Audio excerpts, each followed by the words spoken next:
नमस्कार साथियों, सेवा और शिक्षा आम आदमी की पहुंच से बाहर हो गई हैं। श्री मोहन भागवत आरएसएस प्रमुख ने कहा।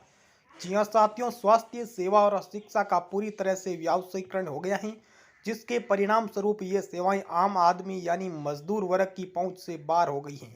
जी हां साथियों, इन परिस्थितियों में आरएसएस प्रमुख श्री मोहन भागवत ने कहा है कि स्वास्थ्य सेवा और शिक्षा दोनों पहले सामाजिक सेवा के क्षेत्र थे, लेकिन अत्यधिक व्यवसायीकरण के कारण शिक्षा और स्वास्थ्य सेवा दोनों आम आदमी की पहुंच से बाहर हो गए हैं। जी हां साथियों, इंदौर में दिए गए अपने भाषण में श्री मोहन भागवत ने कहा है कि न तो अस्पताल और न ही शैक्षणिक संस्थान कम हो रहे हैं, नए अस्पताल और स्कूल तेजी से बन रहे हैं। जी हां साथियों, लेकिन अत्यधिक व्यवसायीकरण ने उन्हें आम आदमी की पहुंच से बाहर कर दिया है।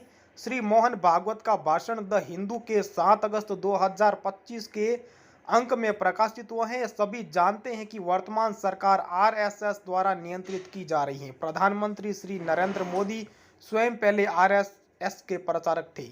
वहीं अगली बड़ी अपडेट की बात कर लें तो फ्रेंड्स, नई दूरसंचार नीति 2025 सार्वजनिक क्षेत्र के उपक्रमों को पीछे नहीं छोड़ना चाहिए। जी हां साथियों, भारत सरकार नई दूरसंचार नीति 2025 पेश करने की तैयारी कर रही है और इसे भारतीय दूरसंचार क्षेत्र के लिए एक भविष्यदर्शी रोड मैप के रूप में पेश कर रही है।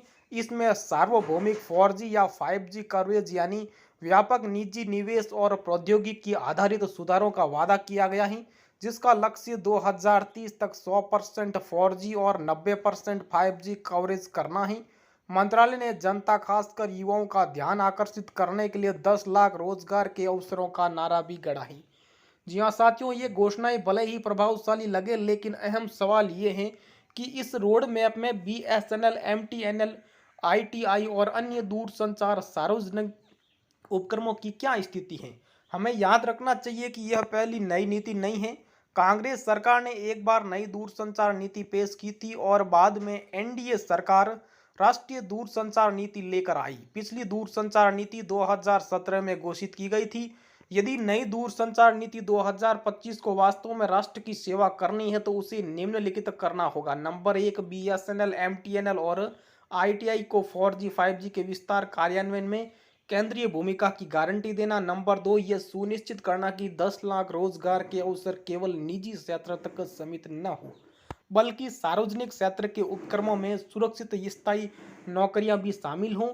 निजी कंपनियों को प्राथमिकता देने से पहले सार्वजनिक क्षेत्र के उपक्रमों को प्राथमिकता के आधार पर वित्त पोषण और स्पेक्ट्रम आवंटन प्रदान करना है। जी हाँ साथियों, हम सभी हितधारकों, विशेषकर BSNL कर्मचारियों और यूनियनों से आग्रह करते हैं कि वह मसौदा नीति का अध्ययन करें, अपनी चिंताओं को उठाएं और PSU के हितों की रक्षा के लिए मजबूत सुझाव प्रस्तुत करें। जी हाँ साथियों, वहीं अगली बड़ी अपडेट की बात कर लें तो नियम 8 के अंतर्गत जेई के अधिशेष सर्कलों में स्थानांतरण के लिए अनुरोध। BSNL ने निदेशक मानव संसाधन को पत्र लिखकर समस्या के समाधान के लिए व्यवहारिक दृष्टिकोण को अपनाने का अनुरोध किया। जी हाँ साथियों, नियम 8 के तहत अधिशेष सर्कलों में जेई को स्थानांतरण से वंचित किया जा रहा है। BSNLU लगातार प्रबंधन के साथ इस मुद्दे को उठा रहा है।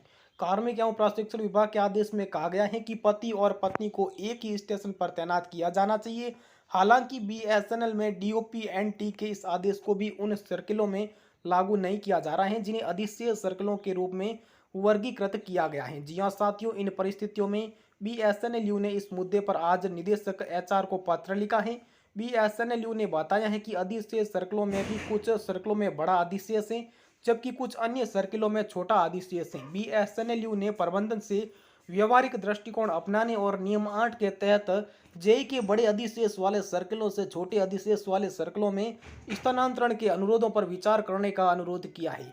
जी हाँ साथियों, वहीं अगली बड़ी अपडेट की बात कर लें तो BSNLU के महासचिव ने BSNL कंपनी के PGM से मुलाकात की। गैर कार्यकारी कर्मचारियों के प्रमुख लंबित मुद्दों पर चर्चा। जी हाँ साथियों, BSNLU के महासचिव कॉमरेड अनिमेश मित्रा ने 8/8/2025 को BSNL कॉरपोरेट कार्यालय के PGM स्थापना श्री SP सिंह से मुलाकात की और निम्नलिखित लंबित मांगों के शीघ्र समाधान के लिए दबाव डाला है। जी हाँ साथियों, नंबर 1, उत्कृष्ट खेल कर्मियों के लिए कैरियर प्रगति। महासचिव ने कॉरपोरेट कार्यालय के प्रशासनिक अनुभाग द्वारा उत्कृष्ट खेल कर्मियों को करियर प्रोन्नति प्रदान करने के संबंध में जारी दिशा निर्देश की ओर ध्यान आकर्षित किया है। हालांकि प्रबंधन की व्याख्या संघ की समझ से भिन्न थी। पीजीएम के साथ विस्तृत चर्चा के बाद यह सहमति हुई कि अंतिम निर्णय पर पहुंचने के लिए इस मामले पर उप जीएम की उपस्थिति में आगे विचार किया जाएगा। नंबर 2, जेटीओ में पदोन्नति। जेई के प्रशिक्षण केंद्र में परिवर्तन। यह बताया गया है कि लगभग 22 नव पदोन्नत संयुक्त प्रशिक्षण अधिकारियों को प्रशिक्षण के लिए गाजियाबाद या जबलपुर भेजा जा रहा है, जो दक्षिणी राज्यों के उम्मीदवारों के लिए अत्यधिक असुविधाजनक स्थान है।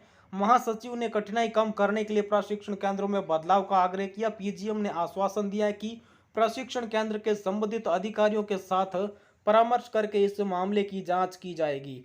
नंबर 3, आकस्मिक श्रमिकों की महंगाई भत्ते के आदेश जारी करना। कार्मिक एवं प्रशिक्षण विभाग ने जून 2025 में केंद्र सरकार के कर्मचारियों के लिए 1/1/2025 से प्रभावी डीए संशोधन आदेश जारी किए थे और बीएसएनएल के अस्थायी कर्मचारी भी इसके हकदार हैं। हालांकि कॉरपोरेट कार्यालय ने अभी तक इन आदेशों का अनुमोदन नहीं किया है। महासचिव ने इस देरी पर गहरा असंतोष व्यक्त किया है और तत्काल आदेश जारी करने का आग्रह किया ताकि अस्थायी कर्मचारियों को अगस्त 2025 के वेतन के साथ उनका डीए बकाया मिल सके। जवाब में पीजीएम स्थापना ने पुष्टि की कि फाइल अनुमोदन के लिए वित्त अनुभाग को पहले ही भेज दी गई है। वहीं अगली बड़ी अपडेट की बात कर लें तो फ्रेंड्स, बीएसएनएल ने वेतन वार्ता समिति के अध्यक्ष से मुलाकात की। अगली पीआरसी बैठक की तारीख की शीघ्र घोषणा का आग्रह किया। बीएसएनएल के महासचिव कॉमरेड अनिमेश मित्रा ने वेतन वार्ता समिति के अध्यक्ष श्री राजीव सोनी से मुलाकात की और अगली पीआरसी बैठक की तिथि शीघ्र घोषित करने पर जोर दिया। उन्होंने अध्यक्ष को इसी विषय पर बीएसएनएल के सीएमडी के साथ हुई चर्चा से भी अवगत कराए हैं और बातचीत के दौरान अध्यक्ष ने पीआरसी के तहत ठहराव और फिटमेंट के संबंध में कुछ प्रश्न उठाए।